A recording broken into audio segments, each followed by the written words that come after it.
Have you ever thought about being a Texas superintendent? Maybe you should. I'm Charles Blaine, and this is Texas Tomorrow.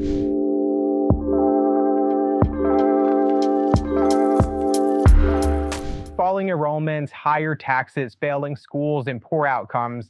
Yet many school superintendent salaries across Texas are on the rise, and they seem to continue to go up, and not by a little.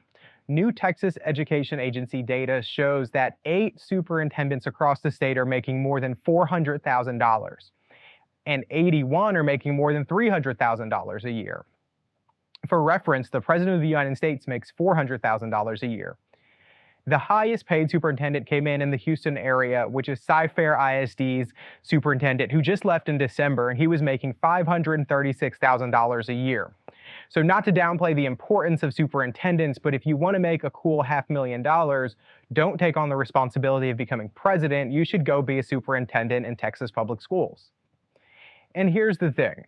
You don't even have to be a good person to make this salary or to have that job.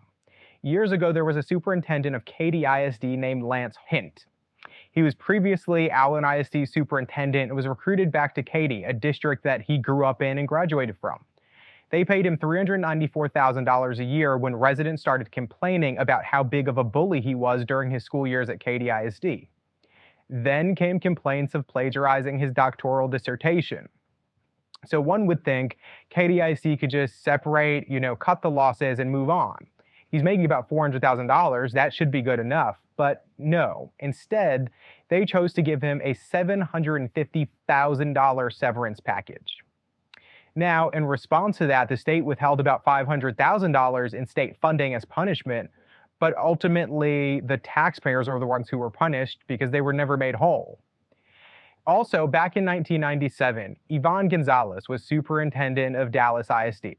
She was making about $200,000 in 1997, which in today's dollars would be about $395,000.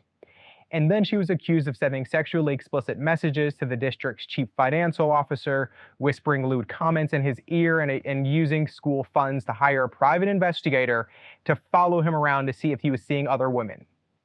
During the investigation over this, they also found that she stole $16,000 of district funds to furnish her personal home.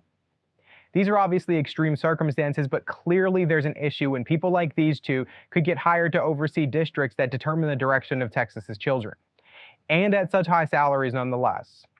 And it's not just high salaries. I mean, they often get car and phone allowances, bonuses, and other expenses. CBS News did a review of the 50 districts in Texas and found that half had salaries of $300,000 or more for their superintendents.